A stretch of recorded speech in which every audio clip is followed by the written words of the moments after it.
സ്വർണ്ണ ഉടുപ്പ് ധരിച്ചും കഴുത്തിലും കൈകളിലും കോടികൾ വിലമതിക്കുന്ന സ്വർണ്ണാഭരണങ്ങൾ അണിഞ്ഞും ഒരു കാലത്ത് വാർത്തകളിൽ നിറഞ്ഞു നിന്ന പൂനെയിലെ ഒരു ബിസിനസ്സുകാരൻ ദത്താ ഫുഗെ അദ്ദേഹത്തിന്റെ മകന്റെ മുന്നിലിട്ട് അടിച്ചു കൊന്ന വാർത്ത ഇന്നലെ എല്ലാ പത്രങ്ങളിലും റിപ്പോർട്ട് ചെയ്തിരുന്നു. ഇത് വായിച്ച സമയത്ത് എന്റെ മനസ്സിൽ ഒരു ചോദ്യം ഉരുത്തിരിഞ്ഞു.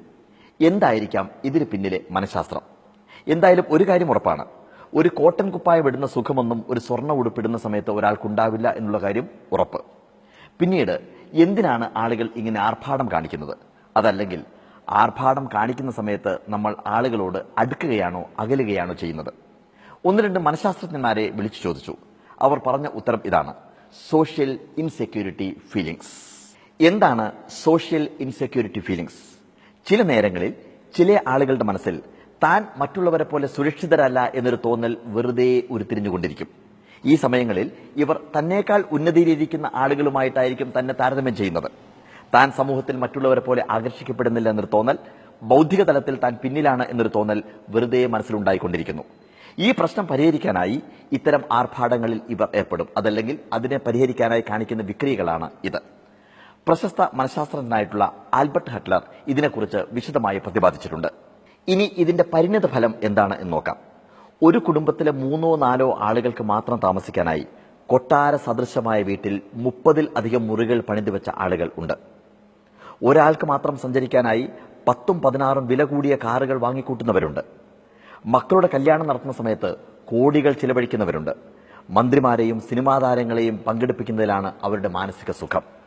ഇങ്ങനെയൊക്കെ സംഭവിക്കുമ്പോൾ ആരാണ് ഇതിൽ സന്തോഷിക്കുന്നത്?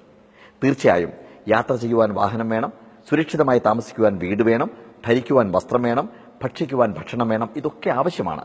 പക്ഷേ ആ ആവശ്യത്തിലപ്പുറം ഒരുപാട് ആർഭാടമായിട്ട് മാറുന്ന സമയത്ത് ആരാണ് ഇതിൽ ആഘോഷിക്കുന്നത് എന്ന് നമ്മൾ ചിന്തിക്കേണ്ടിയിരിക്കുന്നു. ഗംഭീരം എന്ന് പറഞ്ഞു പോകുന്ന ഒരാൾ തന്നെ പുറത്തുപോയി കൂട്ടുകാരോട് പറയുന്നത് അയാളുടെ പണത്തിന്റെ ഹുങ്ക് കാണിക്കാൻ എന്നായിരിക്കും. ഇത്തരം അകൽച്ചകൾ മാത്രമല്ല, സമൂഹത്തിനുമുണ്ട് ഈ ആർഭാടത്തിൽ ഒരുപാട് നഷ്ടം. 5000-ഓളം ആളുകൾ പങ്കെടുക്കേണ്ട കല്യാണത്തിന് ഒരുക്കി വെക്കുന്നത് ഇരട്ടിയോളം ആളുകൾക്ക് കഴിക്കുവാനുള്ള ഭക്ഷണമായിരിക്കും. രാത്രിയാവുമ്പോൾ ബാക്കിയാവുന്ന ഭക്ഷണം മുഴുവൻ പുഴയിൽ ഒഴുക്കിക്കളയേണ്ട അവസ്ഥ വരുന്നു. പുഴയ്ക്കക്കരെ ഒരു നേരത്തെ ഭക്ഷണം പോലും കിട്ടാതെ കരഞ്ഞ് ഉറങ്ങുന്ന കുരുന്നുകൾ ഉണ്ടാവും. ഇതെല്ലാം നമ്മൾ മറക്കുന്നു. അതുപോലെ തന്നെ പൂക്കൾ വാങ്ങിക്കാനായി കോടികൾ ചിലവഴിക്കുന്ന ആളുകളുണ്ട്. വൈകുന്നേരമാകുമ്പോഴേക്കും ഈ പൂക്കളെല്ലാം പൊഴിഞ്ഞു പോകും.